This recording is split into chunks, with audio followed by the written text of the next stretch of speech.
हाँ जी। श्रीमद् भगवत गीता का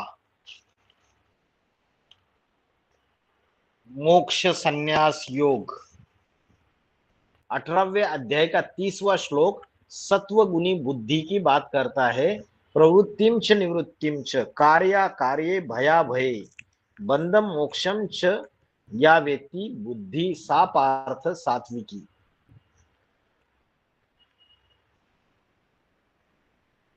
अठारहवें अध्याय का 31वां श्लोक।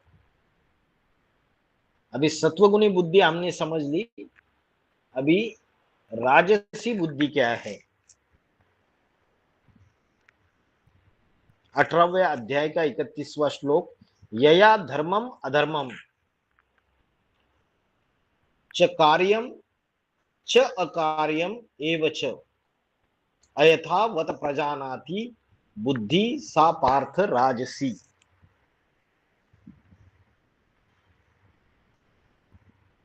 राजसी बुद्धि कौन सी है? जो धर्म और अधर्म को, जो क्या है, धर्म और अधर्म को, और आगे बोला है कार्यम च अकार्यम, और करने योग्य कार्य या कर्तव्य और न करने योग्य कार्य अकर्तव्य। कर्तव्य मतलब ड्यूटी, क्या करना चाहिए। अकर्तव्य मतलब क्या नहीं करना चाहिए।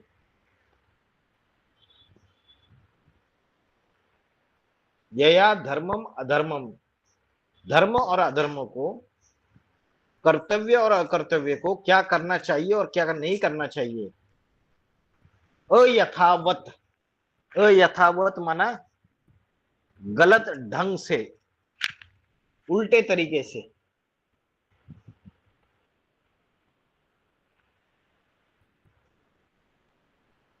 प्रजानाति, प्रजानाति का अर्थ है जान पाती है, जानना, जान पाना।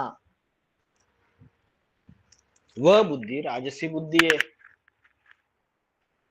धर्म और अधर्म को, कर्तव्य और अकर्तव्य को भी गलत ढंग से जो बुद्धि जान पाती है वह राजसी बुद्धि है। अभी देखो राजसी बुद्धि क्या है, किस कारण वो ऐसा करती है। जो धर्म है उसको अधर्म समझ बैठते हैं, और जो अधर्म है उसको बोलते हैं कि यही धर्म है, ये सच्चाई है। अभी जो ज्ञान में नहीं चलते हैं उनको क्या लगता है, अरे ये लोग कैसे हैं, ये उल्टा कार्य कर रहे हैं। तो जो धर्मानुकूल कार्य चल रहा है उसको अधर्म समझ बैठते हैं, उल्टा उसको गलत तरीके से देख लेते हैं, समझ लेते हैं। और जो बाहर की दुनिया में गंदगी चल रही है, व्यभिचार चल रहा है, बाहर की दुनिया में भ्रष्टाचार चल रहा है, बाहर की दुनिया में दुख, अशांति, हिंसा का जो पूरा वायुमंडल फैला हुआ है उसको ये लोग क्या मानते हैं, हाँ ये सब कुछ अच्छा चल रहा है। आप लोग ये क्या कर रहे हो, गलत कर रहे हो। कौन आपका बाबा है, क्या सुनते हो ज्ञान आप, ये आप उल्टा कर रहे हो सब कुछ। मतलब उनकी बुद्धि जो है वो धर्म को अधर्म के रूप में देखती है, क्योंकि बुद्धि के ऊपर क्या है, द्वापर युग से बुद्धि के ऊपर कौन सा आवरण चढ़ जाता है, किसका आवरण चढ़ जाता है बुद्धि के ऊपर द्वापर युग से? विकारों का, 5 विकारों का, काम क्रोध लोभ मोह अहंकार। तो जब 5 विकारों का आवरण चढ़ जाएगा तो वो बुद्धि क्या होती है, धर्म को अधर्म समझ लेती है, अधर्म को धर्म समझ लेती है। किस कारण ऐसा होता है? क्योंकि किसी पदार्थ या किसी व्यक्ति से आसक्ति रहती है। जिसके कारण धर्म को अधर्म समझ लेती है और अधर्म को धर्म समझ लेती है। कोई स्वेच्छा से ईश्वरीय सेवा में अगर स्वाहा हो जाता है, समझो उनके घर वाले ज्ञान में नहीं चल रहे, तो उनको तो अपने जो शरीर के संबंधी है उनके प्रति अगर आसक्ति है तो वो क्या समझेंगे, अरे मेरे बेटे की, मेरे बेटी की जिंदगी तो बर्बाद कर दी इन लोगों ने, देखो कहाँ फंस गए, कौन से ये सत्संग में फंस गए, ये सारा झूठ है, पाखंड है, ये कंप्लीटली अधर्म है। ऐसा समझते हैं नहीं समझते? आपके घर वाले भी कोई कोई के होंगे ना जो ज्ञान में नहीं चलते हैं, कहाँ फंस गए ये। होता है या नहीं होता है? होता है भाई जी। हाँ जी। तो होता है भाई जी। अगर हम बोलेंगे अरे प्याज और लहसुन नहीं खाना है, इससे तामसी गुण बढ़ता है, और प्याज और लहसुन न खाने से आध्यात्मिक मार्ग में उन्नति हो सकती है, क्योंकि प्याज और लहसुन ये तमोगुनी अन्न है, इससे इंद्रियों में कामुकता और उत्तेजना आती है, और सभी सत्संगी इस बात को मानते हैं। श्रीमद् भगवत गीता भी मानती है।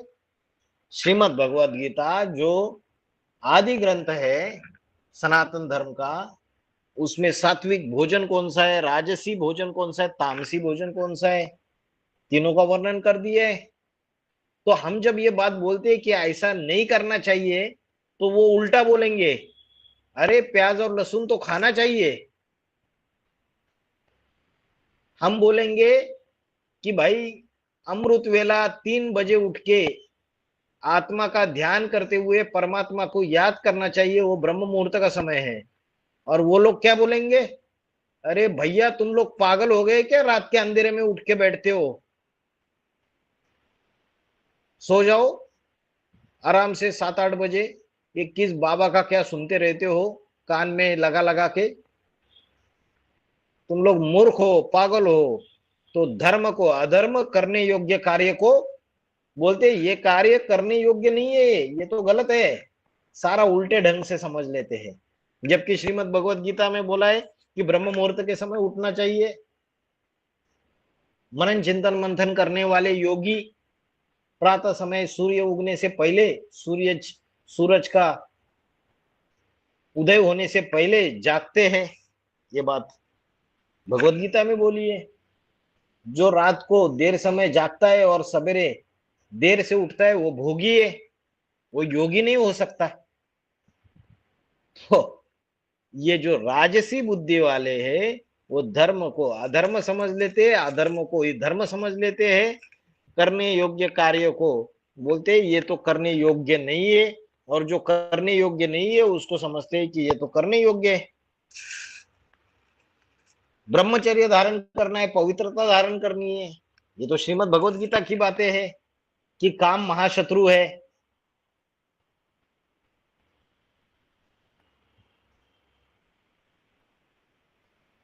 काम महाशत्रु है, ये श्रीमद् भगवत गीता में लिखा है। कामेश क्रोधेश रजोगुण समुद्भवा महाशनु महापापमा विद्धि यह एन वैरिणम। इस वैरी को, इसको वैरी समझ, दुश्मन समझ। ये काम और क्रोध ये महापाप कराने वाले हैं, रजोगुण से उत्पन्न होते हैं। तो गीता में जो चीजें बोली कि इस काम क्रोध के वशीभूत नहीं होना है, और क्या बोला, तो काम क्रोध के वशीभूत नहीं होना है मतलब पवित्र जीवन बिताना है, ब्रह्मचर्य धारण करना है। अब बाहर की दुनिया वाले बोले अरे क्या पागल जैसे काम कर रहे हो, अरे शादी करो, विषय विकारों में जाओ। बाहर की दुनिया में आज क्या चल रहा है, लिव इन रिलेशनशिप, ये सब कुछ उनको चलता है। लेकिन कोई ब्रह्मचर्य की बात करे, कोई अच्छे चीजों की बात करे तो करने योग्य जो कार्य है उसको बोलते हैं कि ये करने योग्य नहीं है, ये गलत है, उल्टा। अरे समाज पीढ़ी आगे कैसे बढ़ेगी, इस दुनिया आगे कैसे बढ़ेगी अगर आप लोग ब्रह्मचर्य धारण करोगे तो धर्म और अधर्म को और कर्तव्य अथवा अकर्तव्य को जब बुद्धि गलत ढंग से जान पाती है, क्योंकि व्यक्ति और पदार्थ में आसक्ति रहती है, तो उसको राजसी बुद्धि कहा जाती है। द्वापर युग से जो विधर्मी विदेशी दूसरे दूसरे धर्म आए, उन्होंने ये राजसी बुद्धि से सारा अकल्याण कर दिया, झूठी झूठी धारणाएं फैला दी और सनातन धर्म की धारणाएं जो थी उसको अधर्म समझ लिया और अपनी जो विपरीत धारणा है उसको धारण करना चालू कर दिया। यया धर्मम अधर्मम च कार्यम च अकार्यम एव च अयथावत प्रजानाति बुद्धि सा पार्थ राजसी। अयथावत, अयथावत माना गलत ढंग से, यथावत माना सही तरीके से, अ लगा दिया, अ माना नहीं, जो सही तरीके से नहीं है माना जो गलत ढंग से है उसको बोला अयथावत। फिर 18वें अध्याय का 32वां श्लोक,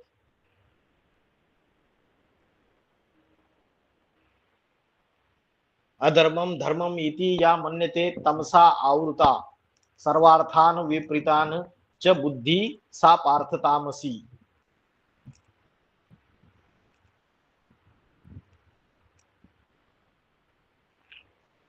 अभी ये तामसी बुद्धि देखो, जो कलयुगी तमोगन से ढकी हुई जो बुद्धि अधर्म को धर्म और सारे अर्थों को विपरीत रूप से मानती है, वह तमोगुनी बुद्धि है।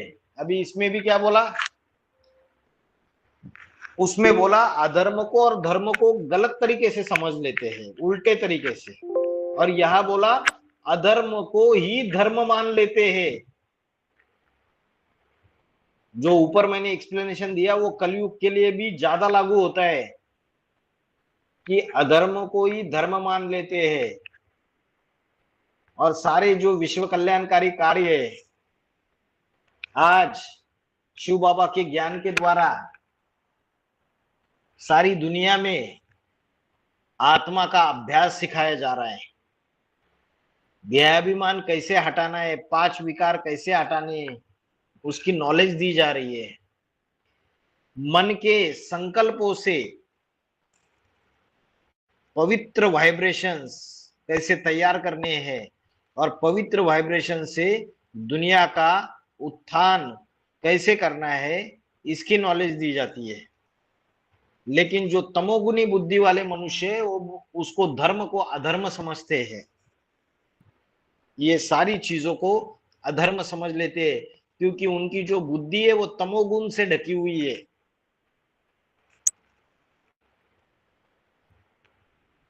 और दूसरी बात क्या बोली, धर्म को अधर्म समझ लेते हैं, और दूसरी बात बोली कि सब अर्थों को उल्टा समझ लेते हैं। सर्वार्थान विपरीतान, विपरीत माना उल्टा, सब अर्थों को उल्टा समझ लेते हैं। च बुद्धि सा पार्थ तामसी, वो तामसी बुद्धि है। जब शिव शंकर भोलेनाथ महादेव हिमालय में आते हैं तो मैना जो है, मैना, मैना कौन थी पता है? मैना कौन थी? हिमालय की पत्नी, पार्वती, हिमालय की पत्नी और पार्वती की माँ। तो शंकर का जो बैरागी स्वरूप है, योग युक्त, ज्ञान युक्त, वो कौन देख पा रही थी? पार्वती देख पा रही थी। पार्वती उस परम पुरुष से मोहित थी और उसी को अपना पति बनाऊंगी ऐसी इच्छा रख रही थी। लेकिन जो मैना थी, मैना उसकी माँ, वो जब शंकर को, महादेव को देखती है तो उसको कैसे दिखाई देता है? उसको दिखाई देता है, अरे जैसे ये कोई भयानक राक्षस है, अड़भंगा। ये कोई ऐसा जंगली अड़भंगा व्यक्ति है। कैसे केश इसके, कैसे वस्त्र है इसके, वस्त्र तो है ही नहीं, नग्न रहता है, भस्म रमाता है, ये कैसा अनसिविलाइज्ड, अरे अरे कैसा व्यक्ति है। तो भगवान का वो जो परम स्वरूप है, भगवान का जो दिव्य स्वरूप है, जो दैवी गुण है, वो मैना देख पाती है क्या? है? मैना नहीं देख पाती है। तो पार्वती के साथ ये कैसे मेरा दामाद बनेगा, पूरा विरोध कर देती है। एड़ी से लेके चोटी तक अपनी सारी ताकत लगा देती है कि मैं किसी भी हालत में पार्वती का वरण इसके साथ नहीं करूंगी। पूरा विरोधाभास कर लेती है। नारद जी ऐसे को ही समझाने देती है। ऐसे ही ज्ञान मार्ग में जो कन्याएं अपनी इच्छा से ईश्वरीय कार्य में अर्पण होती है, ज्ञान के अनुसार जो दिव्य नेत्र उनके खुल जाते हैं, उससे वो ईश्वर को पहचान लेती है। क्योंकि परमात्मा जो निराकार शिव है, वो साधारण मनुष्य तन में अवतरित होता है। तो साधारण मनुष्य तन को देखेंगे तो मूंझ जाएंगे। तो ऐसी अर्पण होने वाली जो कन्याएं, समझो खुदान खास्ता उनके घर में माता पिता ज्ञान में नहीं चल रहे, तो कोई मैना जैसी होगी तो उसको क्या दिखेगा? अरे ये कैसा राक्षस है। वो उस ईश्वर के स्वरूप को देख पाएगी, भगवान को देख पाएगी? वो तो शैतान समझेगी।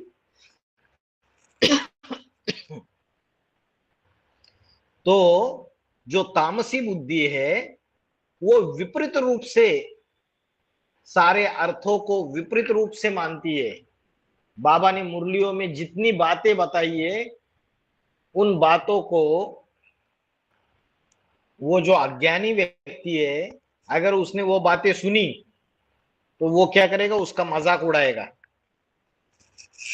उसको उल्टे अर्थ निकालेगा, उसका हर चीज का उल्टा अर्थ निकालेगा। कोई भी बात हो ज्ञान की चलने वाली, उसके सारे के सारे उल्टे अर्थ निकालेगा। तो जो तामसी बुद्धि है वो अधर्म को धर्म समझ लेती है, और सारे विश्व कल्याणकारी जो भी कार्य है उन अर्थों को विपरीत रूप से मानती है। वह बुद्धि तमोगुनी बुद्धि है। वो अनाचार व्यभिचार के दोष से भरपूर, सबके लिए दुखदाई तमोगुनी बुद्धि है। किस दोष से भरपूर? व्यभिचार। क्योंकि कलयुगी मनुष्यों की बुद्धि व्यभिचार में फंसी हुई है। अभी के जो क्रिकेटर से, अभी जो क्रिकेटर है, जो क्रिकेट प्लेयर्स है इंडिया की टीम में, सात्विक बुद्धि वाले, तामसी बुद्धि वाले। शुरू में कपिल देव था, 1983 में पहला इंडिया ने वर्ल्ड कप जीता था। उस समय के प्लेयर्स दिलीप वेंगसरकर, कपिल देव, उसके बाद श्रीकांत, विजय हजारे, विजय हजारे, ये जो प्लेयर्स थे उनमें ज्यादा सात्विकता थी, उनके गेम में ज्यादा सात्विकता थी, या आज के जो प्लेयर्स है उसमें ज्यादा सात्विकता है? इसमें पहले की व्यभिचार के दोष से भरे हुए, व्यभिचार और अनाचार। अभी साइंस के साधन आए, लेकिन साइंस के साधनों ने सबको व्यभिचारी बना दिया। जो आचार जो है, आचरण जो है वो अनाचार में परिवर्तित हो गया। तो ऐसी जो बुद्धि है, जो सारे अच्छे चीजों को, सब अर्थों को विपरीत रूप से समझ लेती है, उल्टे रूप में समझ लेती है, वो तमोगुनी बुद्धि है। उसका स्वरूप, भगवान का स्वरूप शैतान जैसा दिखाई देता है उनको। अधर्मम धर्मम इति या मन्यते तमसा आवृता सर्वार्थान विपरीतान च बुद्धि सा पार्थ तामसी। मन्यते, मन्यते का अर्थ है मानती है, सारे अर्थ को विपरीत रूप से, उल्टे रूप में मानती है, वो बुद्धि तामसी बुद्धि है। वो अनाचार व्यभिचार के दोष से भरपूर, जैसे गटर में कीड़े होते हैं, रवरवाते रहते हैं, रो रो नरक, माना एक कीड़ा दूसरे को काटेगा, दूसरा तीसरे को काटेगा, तीसरा चौथे को काटेगा। अभी ये बड़े बड़े एक्टर से, ये क्रिकेट प्लेयर से, इनका चरित्र, कैरेक्टर क्या है, कैरेक्टर इनका अगर चेक करोगे तो आपको पता चलेगा। पहली पत्नी को छोड़ दिया, फिर उस पत्नी का दूसरे से कनेक्शन, जिस दूसरे से कनेक्शन है वो दूसरे ने किसी तीसरे को छोड़ दिया है, उस तीसरे का इस पहले व्यक्ति से फिर से कनेक्शन में आता है। ये नाली में जैसे एक कीड़ा दूसरे को काटेगा, दूसरा तीसरे को काटेगा, तीसरा चौथे को काटेगा, एक दूसरे को काटते रहते, व्यभिचार के दोष में फंसे हुए रहते हैं। विषय विकार काम वासना यही सर्वोच्च सुख है।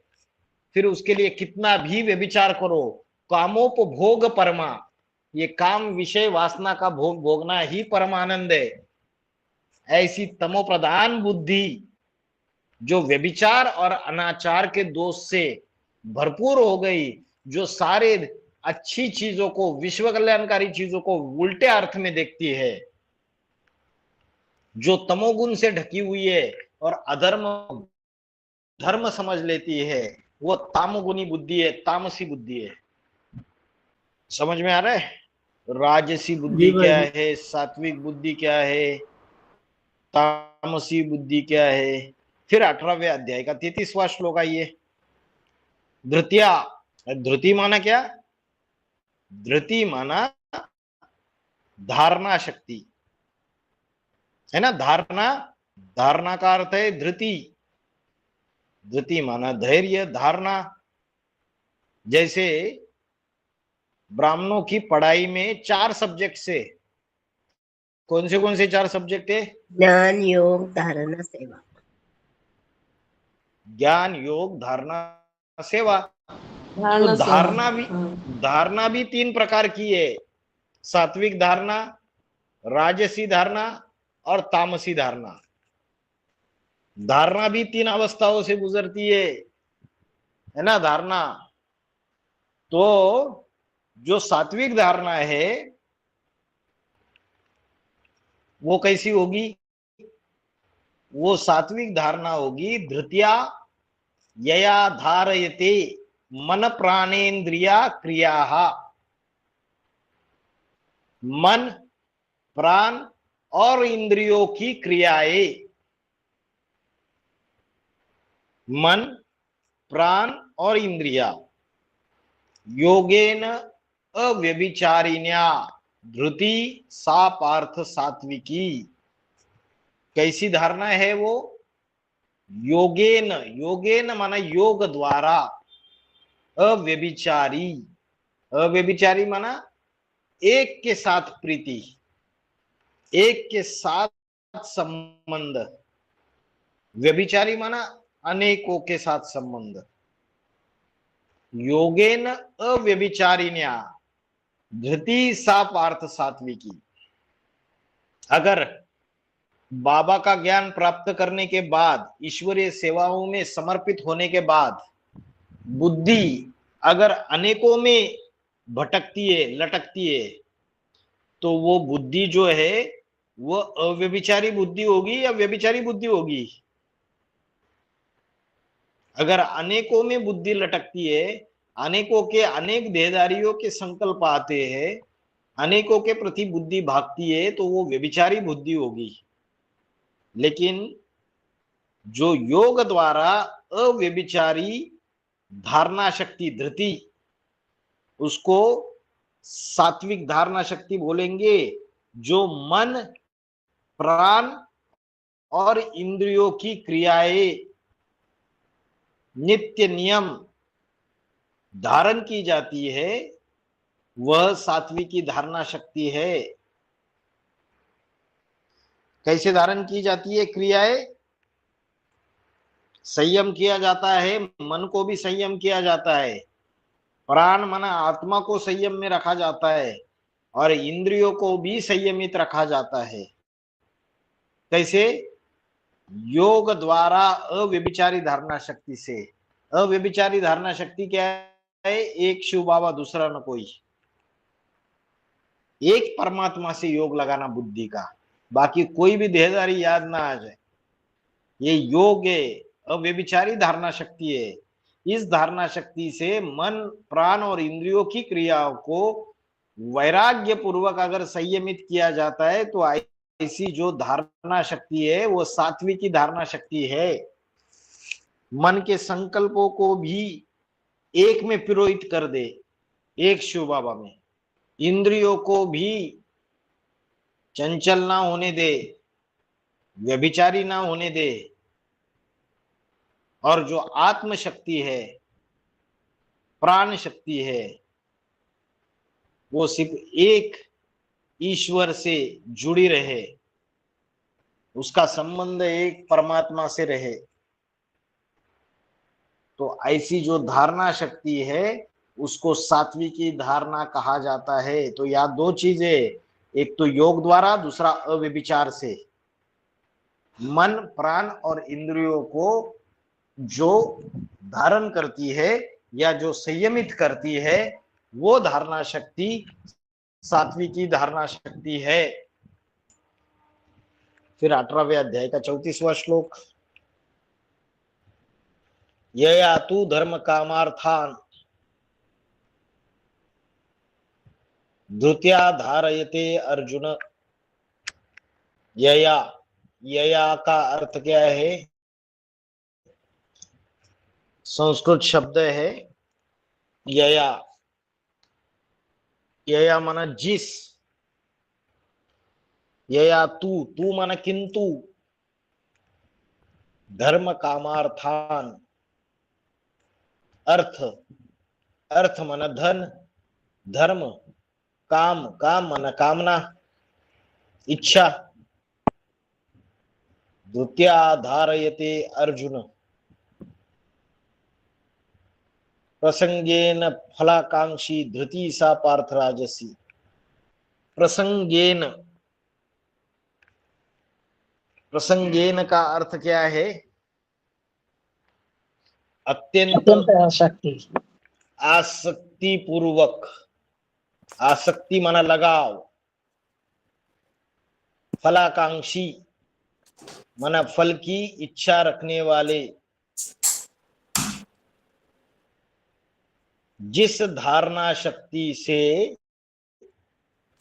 धर्म कामार्थान, धर्म अर्थ माना धन और काम माना कामना इच्छा, जिस धारणा शक्ति से धर्म धन और कामनाओं को तीव्र आसक्ति पूर्वक फल की इच्छा रखते हुए जो धारण करता है वो राजसी धारणा है। फलाकांक्षी माना फल की आकांक्षा रख के, फल की इच्छा, मैं ये कर्म करूंगा तो मुझे ये फल मिलना ही चाहिए, ऐसी जो आकांक्षा रहती है। धर्म धन और इच्छाओं को आसक्ति पूर्वक जो धारण करता है वो राजसी धारणा है।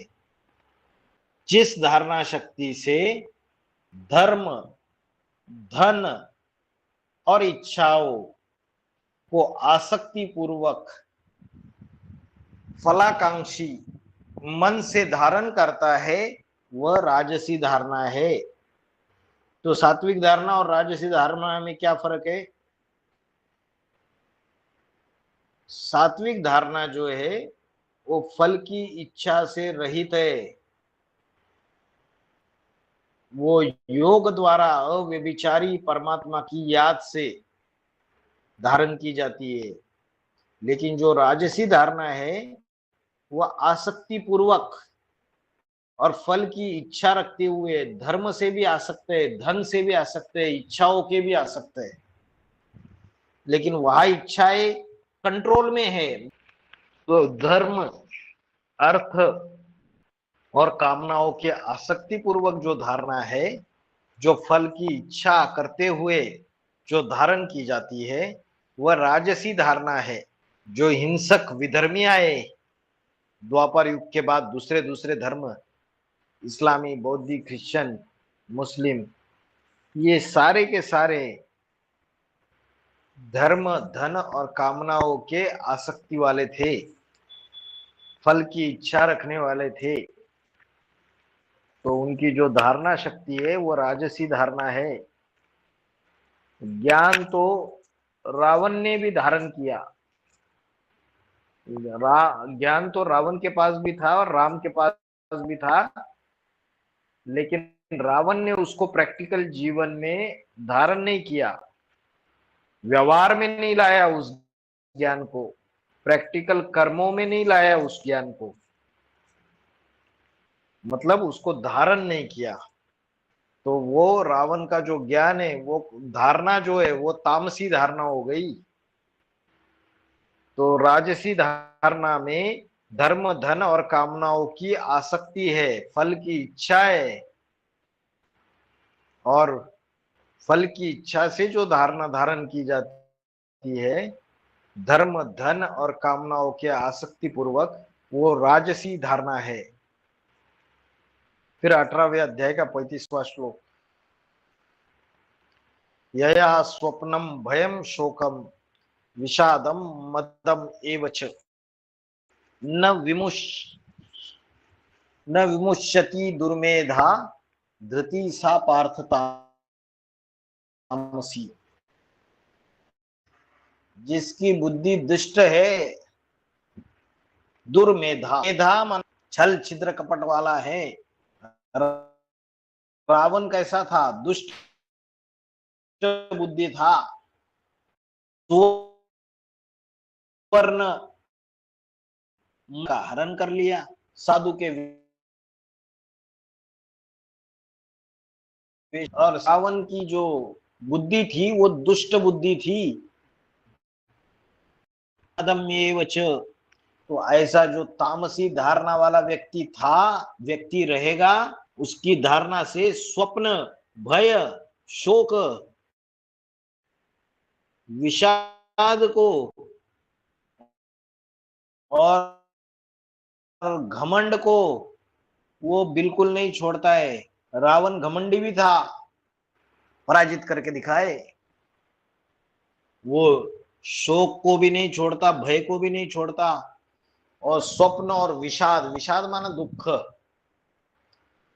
ऐसा व्यक्ति जो दुष्ट बुद्धि है, जिस धारणा से स्वप्न, भय, शोक, शोक माना दुख, विषाद को और घमंड को भी बिल्कुल नहीं छोड़ता है। दुर्योधन भी घमंडी था, वो भी दुष्ट बुद्धि था। उस धारणा शक्ति को तामसी धारणा शक्ति कहा जाता है। न विमुंचति, विमुंचति का अर्थ है बिल्कुल नहीं छोड़ता है।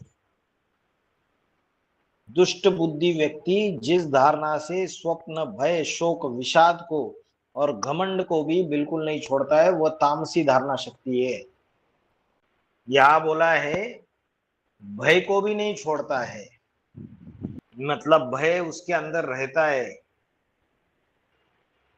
उसके अंदर स्वप्न भी रहते हैं, शोक भी रहता है, विषाद भी रहता है, उसको वो छोड़ नहीं पाता है। जो सात्विक धारणा शक्ति वाला व्यक्ति है उसके अंदर ये कुछ भी दिखाई नहीं देगा।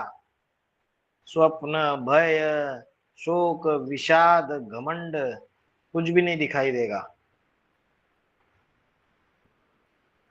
तो सात्विक धारणा शक्ति, राजसी धारणा शक्ति और तामसी धारणा शक्ति। जो तामसी धारणा शक्ति है वो स्वप्न, भय, शोक, विषाद, घमंड, ये 5 चीजें हैं, याद रखना। स्वप्न, भय, शोक, विषाद और घमंड, इन 5 को धारण करती है अपने अंदर। और व्यक्ति कैसा होता है? दुष्ट बुद्धि व्यक्ति होता है। ये 2 लक्षण बताए, याद रखना कि तामसी धारणा शक्ति वाला व्यक्ति एक तो दुष्ट बुद्धि होता है और दूसरा उसके अंदर स्वप्न, भय, शोक, विषाद और घमंड ये होता है। तो ऐसे राक्षसी कर्म करने वाली तामसी धारणा शक्ति है। यया स्वप्नम भयम शोकम विषादम मदम एव च नैमुच्यति दुर्मेधा धृति सा पार्थ तामसी। दुर्मेधा, दुष्ट बुद्धि, विमुंचति नहीं छोड़ता है, न विमुंचति बिल्कुल नहीं छोड़ता है। तो हमने देखा सात्विक धारणा शक्ति क्या है, राजसी धारणा शक्ति क्या है, तामसी धारणा शक्ति क्या है, सात्विक बुद्धि क्या है, राजसी बुद्धि क्या है, तामसी बुद्धि क्या है। अभी 18वें अध्याय का 36वां श्लोक देखिए। सुखम तु इदानीं त्रिविधम शृणु मे भरतर्षभ अभ्यासात रमते यत्र दुखांतम च निगच्छति। इदानीं, इदानीं मना इस, त्रिविधम मना 3 प्रकार के सुख, शृणु माना सुन, निगच्छति माना पाता है, दुखांतम माना दुखों का अंत हो जाता है। तो इस श्लोक में बोला कि जो सुख है, सुख वो भी 3 प्रकार का है। सुख, सात्विक सुख, राजसी सुख और तामसी सुख। इदानीं त्रिविधम शृणु मे भरतर्षभ। तो ये सुख है 3 प्रकार का है, जिसमें अभ्यासात रमते यत्र दुखांतम, जिसमें योगाभ्यास से व्यक्ति अगर परम सुख में रमन करता है तो उसके दुखों के अंत को पाता है, मतलब उसके दुखों का अंत हो जाता है। तो ऐसे 3 प्रकार के सुख है जिसमें व्यक्ति अगर निरंतर योगाभ्यास से रमन करता है और दुखों के अंत को पाता है, मतलब उसके सारे दुख खत्म हो जाएंगे। अगर इस परम सुख को हमने पहचान लिया योग के अभ्यास से, अतीन्द्रिय सुख को पहचान लिया, उसमें रमन करने लगे तो सारे दुखों का अंत हो जाएगा। दैहिक, दैविक, भौतिक, तापा, ये तीनों प्रकार के जो अनेक अनेक दुख है उसका अंत हो जाएगा। अगर 3 प्रकार के जो सुख है उसको सुन के योगाभ्यास से जो उसमें रमन करेगा उसके समस्त दुखों का अंत हो जाएगा। यही श्लोक में बताया हुआ है। तो वो 3 प्रकार के सुख कौन से है, सात्विक सुख कौन सा है, राजसी सुख कौन सा है और तामसी सुख कौन सा है, ये 18वें अध्याय के 37वां श्लोक, 38वां श्लोक और 39वां श्लोक, 37, 38 और 39, इन तीनों में बताया गया है। आइए 37 श्लोक देखते हैं। अभी देखेंगे सात्विक सुख कौन सा है। यत्तत् अग्रे विषम इव परिणामे अमृतोपम तत्सुखम सात्विकम प्रोक्तम आत्मबुद्धि प्रसादजम। तदग्रे, तदग्रे मना आरंभ में, उसके आरंभ में ही, अग्रे मना शुरुआत में, आरंभ में जो सुख है वो शुरुआत में कैसा है? विषेंद्रिय संयोगात, विषय इंद्रियों के संयोग से, अमृतोपम मना अमृत के समान। तो जो सुख शुरू में अमृत के समान है, नहीं, शुरू में कैसा है?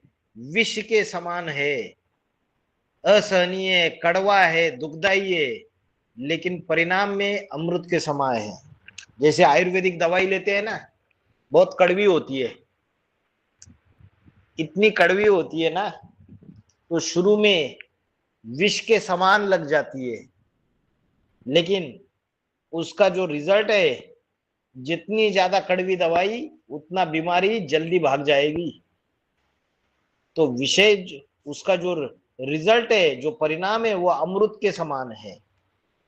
तो शुरू में विष जैसा असहनीय, कड़वा और दुखदाई, और परिणाम में अमृत के समान है, वह आत्मिक बुद्धि की खुशी से पैदा सुख सात्विक सुख कहा गया है। तो जब आत्मिक स्थिति में रहते हैं तो जो खुशी मिलती है, नेचुरल खुशी, वह जो सुख है वो सात्विक सुख कहा गया है। शुरू में विष जैसा, जैसे आयुर्वेदिक दवाई बताई मैंने कड़वी, वैसे ही अगर समझो कोई घर वालों से, रिश्तेदारों से संघर्ष करके अगर ईश्वरीय सेवा में और इस ज्ञान यज्ञ में अर्पण हो गया, समझो घर वाले मान नहीं रहे, तो घर वाले तैयार नहीं है, तो अगर वो जो पाठधारी है, वो व्यक्ति अगर घर वालों की मर्जी के बगैर भाग के ईश्वरीय सेवा में अर्पण हो जाता है, तो समझो घर वाले कोई झूठा केस कर देंगे। करते हैं नहीं करते हैं? जब करते ही कन्याएं हैं। आती है अपनी इच्छा से ईश्वरीय ज्ञान प्राप्त करके, मुरलियों और अव्यक्त वाणियों को पढ़ के इस ज्ञान से आकर्षित होकर जब आती है सब कुछ छोड़ छाड़ के, तो उनके घर वाले झूठे झूठे केसेस करते हैं। तो शुरू में जब वो कन्या यज्ञ में आती है तो उसको वो जो त्याग किया हुआ है, वो शुरुआत में उसको विष जैसा अनुभव होता है, संघर्ष करना पड़ता है उसको। तो विष जैसा अनुभव होता है या अमृत के समान अनुभव होता है? लंबी लड़ाई लड़नी पड़ती है उसको, तो विष जैसा अनुभव होता है, दुखदाई लगता है वो जब समर्पण होती है, क्योंकि संघर्ष का मैदान, समर्पण होने के बाद झूठे केसेस, झूठे आरोप, तो उसको सामना करना पड़ता है। तो उसका जो सुख है शुरू में विष जैसा है, लेकिन परिणाम में फाइनल रिजल्ट क्या निकलता है?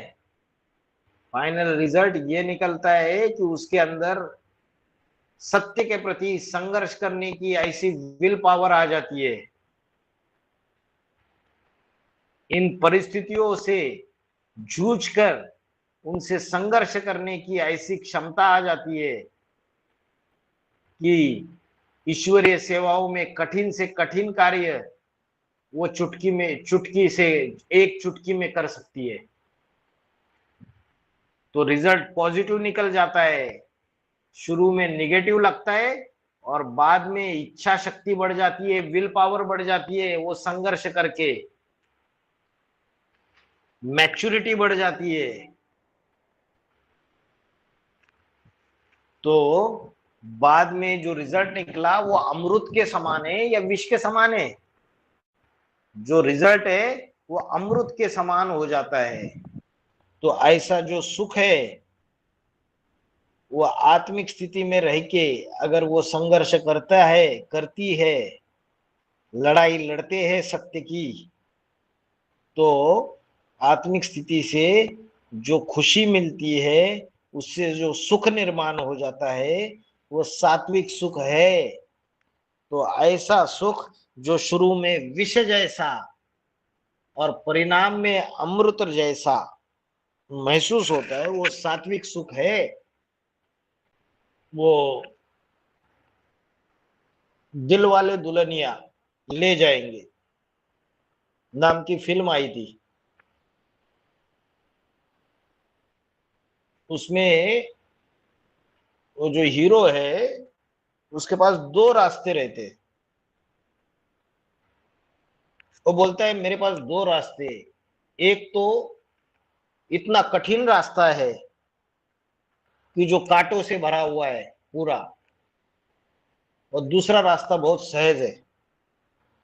तो उसकी माँ बोलती है बेटा ले जाए इसको, सहज रास्ता अपना ले। बोलता है नहीं, मैं तो कांटों के रास्ते से जाऊंगा, और उसके बाद जो जीत मिलेगी वो असली जीत है। तो वैसे ही हम जीवन में कभी कभी एकदम तुरंत सुख प्राप्त करने की कोशिश करते हैं और उसके लिए सारे उल्टे काम अपना लेते हैं। तो शुरू में हमको अमृत जैसा लगता है, लेकिन बाद में उसका रिजल्ट है बहुत खतरनाक हो जाता है। तो वो तो तामसी सुख हो गया, उल्टा हो गया राजसी। लेकिन जो सात्विक सुख है वो शुरू में कांटों का मार्ग है, उसमें संघर्ष है, लड़ाई है, दुख है, सहन करना है, लेकिन उसका परिणाम जो है अमृत के समान है। फाइनली जीत मिल जाती है, महासुखदायी परिणाम है।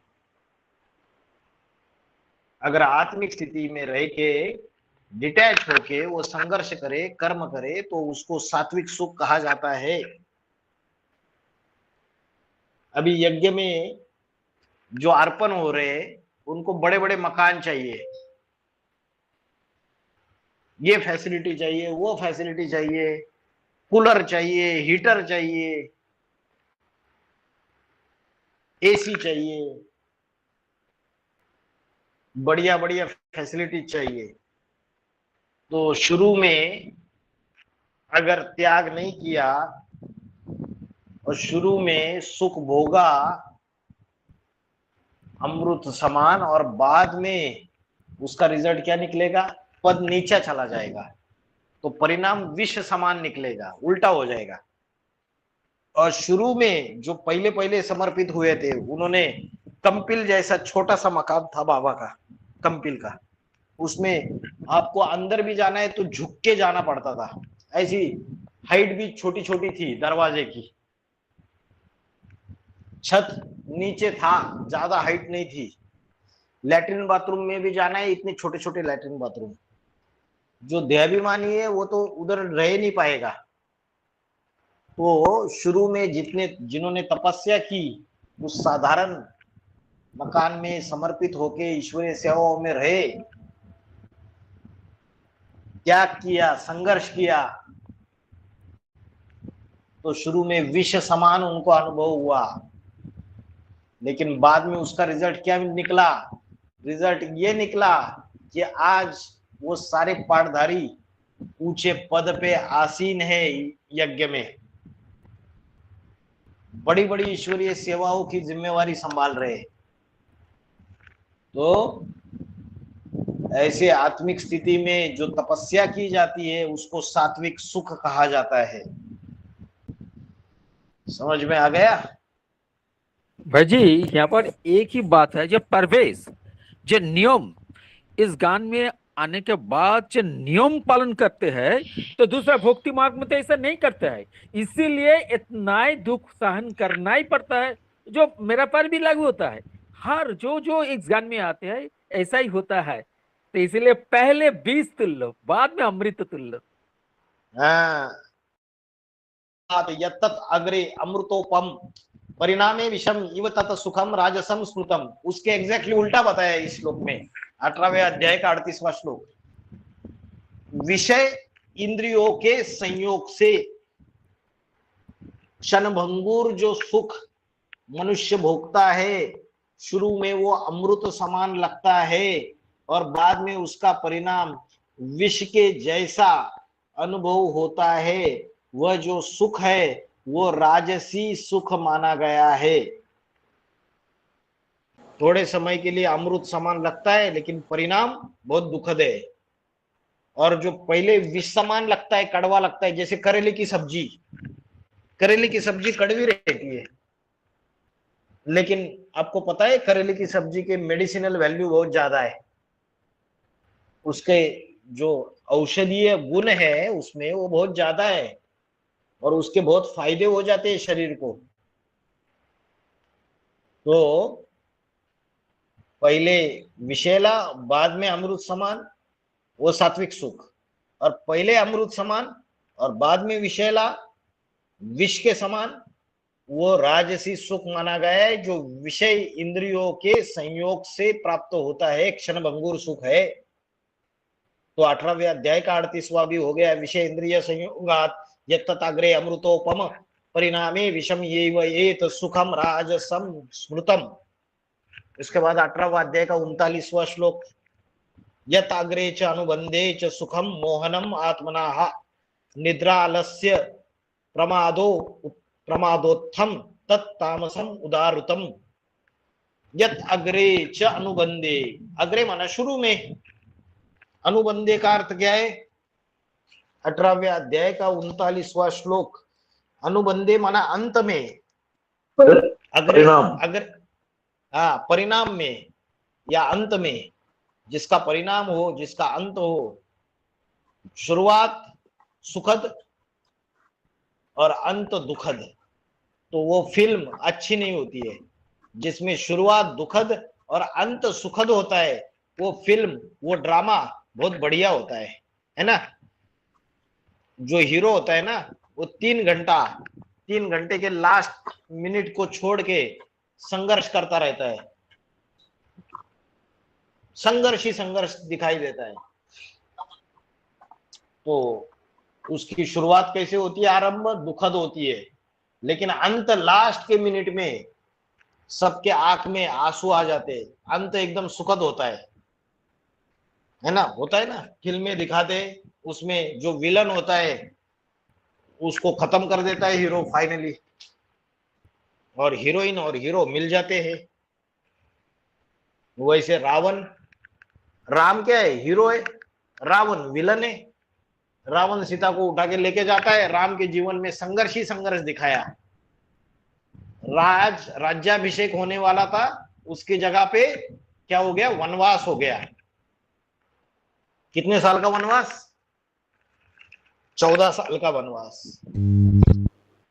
तो जो सुखद था या दुखद था? दुखद था, पूरा संघर्षमय जीवन रहा।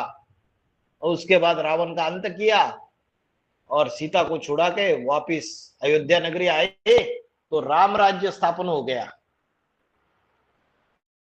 तो रावण राज्य का अंत और रावण राज्य की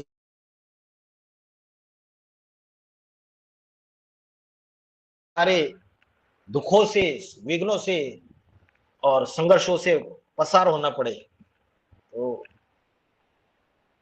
ऐसे जो विष है शुरू में तो राम समान लगता है, राम नाम सत्य है, तो लास्ट में तो सत्य की जीत हो जाती है ना।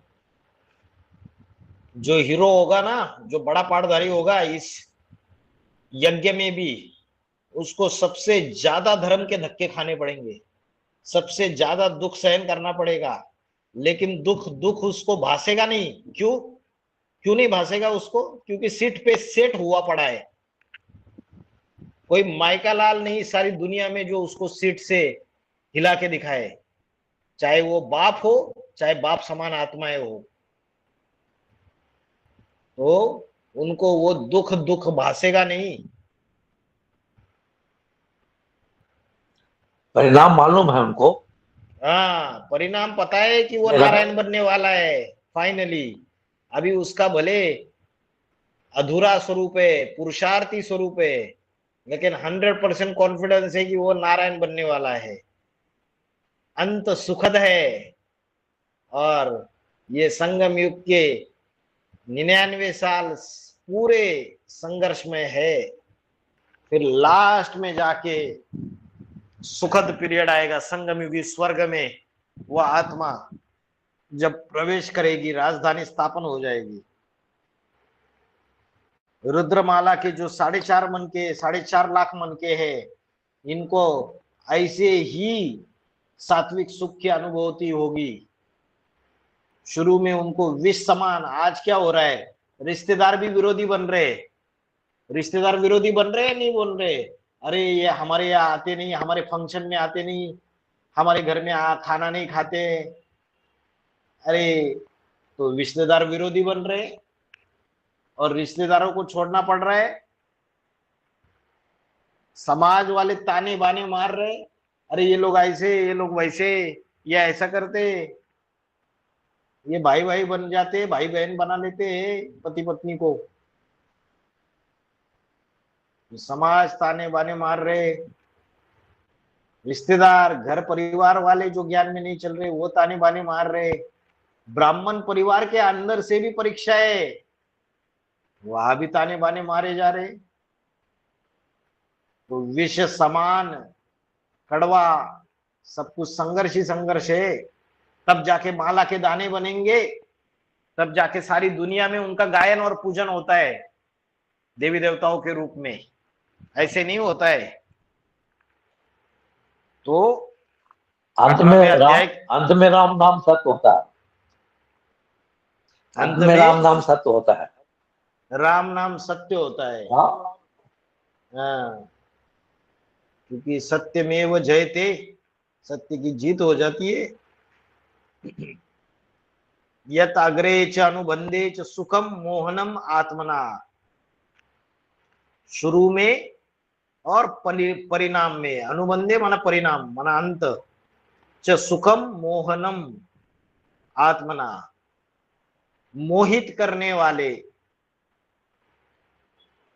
क्या करते हैं? मन बुद्धि को मोहित करने वाले, शुरू में और अंत में और परिणाम में भी।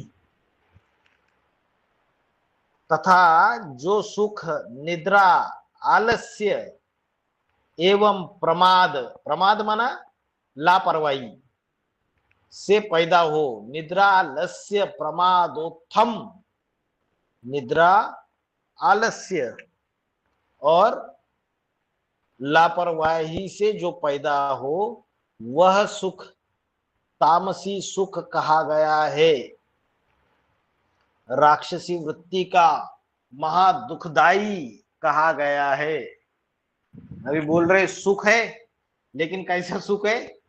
तामसी सुख है। अभी कुंभकर्ण 6 महीने सोता था, लेकिन बड़ा खुश रहता था। भाई 6 महीने में आराम कर रहा हूं, ऐश कर रहा हूं। यज्ञ में भी एडवांस पार्टी के अंदर ऐसे ऐसे है जिनको ईश्वरीय सेवा इतनी पसंद नहीं है। सोना खाना पीना, आलस्य अलबेलापन, लापरवाही, इससे उनका जीवन भरा हुआ है। तो संगम युग में अभी वो क्या कर रहे? सुखी सुख भोग रहे ना। मस्त खाओ बाबा के घर में, ऐश करो, सो ज्यादा, दोपहर को सो 2 घंटा 3 घंटा, क्लास में बैठ के झुटके खाओ, खाना ढेर सारा भरपेट खाओ, धामा खाने वाले ब्राह्मण। दो तरीके के ब्राह्मण है, एक तो सारस्वत ब्राह्मण और एक धामा खाने वाले ब्राह्मण। धामा खाने वाले ब्राह्मण खाने पीने की चीजों के ऊपर ही उनका सब कुछ ये रहता है। ईश्वरीय सेवा गई तेल लगाने। वो निद्रा, आलस्य, बाबा ने बोला है काम, क्रोध, लोभ, मोह, अहंकार, ये 5 विकार है। और छठा और 7वां विकार कौन से है? जो उनके बाल बच्चे हैं, कौन से बताए? बताइए, भूल गए क्या? आलस्य, अलबेलापन। आलस्य और अलबेलापन। तो निद्रा, आलस्य एवं लापरवाही से जो पैदा होते हैं वह सुख जो है तामसी कहा गया है। किससे पैदा होते? निद्रा। जो योगी व्यक्ति होगा वो ज्यादा सोएगा या कम सोएगा? कम सोएगा, कम सोते है ना? हाँ, बाबा ने बोला आगे चल के तुम्हारी नींद आधी हो जाएगी, 4 घंटा सोएंगे बस और पूरा ईश्वरीय सेवा करेंगे, नींद फिट जाएगी। निद्रा जीत होते हैं, उनके अंदर आलस्य देखने में नहीं आएगा। सवेरे से लेकर रात तक की उनकी दिनचर्या सेट रहेगी, ईश्वरीय सेवा में बिजी रहेंगे। तो जो सुख है वो शुरू में और अंत में भी मन बुद्धि को मोहित करने वाले तथा निद्रा, आलस्य एवं लापरवाही से पैदा हुए हैं, वह तामसी सुख कहा गया है। जो आलसी होंगे वो अमृत वेला तो उठेंगे ही नहीं, अमृत वेला का पुरुषार्थ तो करेंगे ही नहीं, वो कर ही नहीं सकते। तो फिर उनका जो सुख है वो तामसी सुख है। और लापरवाही क्या होती है? अरे भाई अमृत वेला मिस होती है तो होने दो, किसी चीज की परवाह नहीं।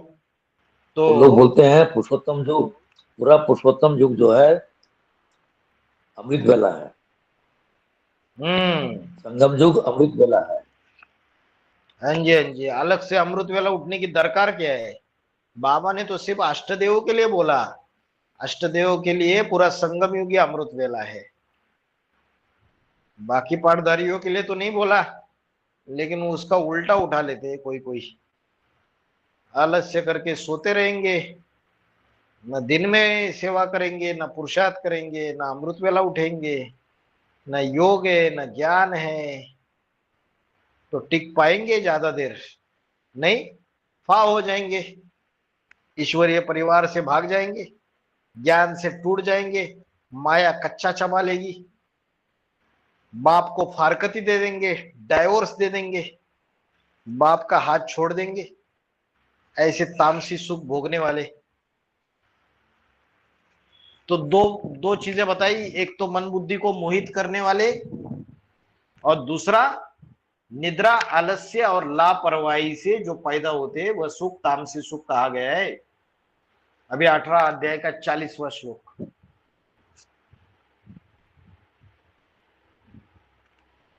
तत् अस्ति पृथिव्यां वा दिवि देवेषु वा पुनः सत्वं प्रकृते जय मुक्तम यत एभि स्यात् त्रिभि गुणैः। प्रकृति जय रवि, क्या बोला? प्रकृति जय, प्रकृति से उत्पन्न,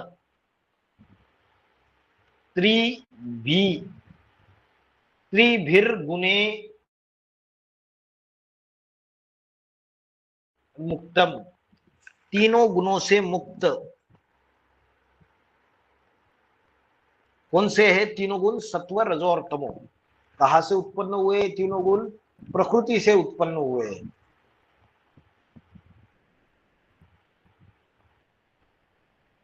तो प्रकृति से उत्पन्न इन तीनों गुणों से मुक्त जो है वह प्राणी वह दिवी, दिवी का अर्थ क्या है? दिवी, आकाश में, दिवी, दिवी माना वैकुंठ धाम, आकाश में, आकाश, यहाँ ये आकाश शब्द में। भी है। हाँ, आकाश ये शब्द भी एप्लीकेबल है।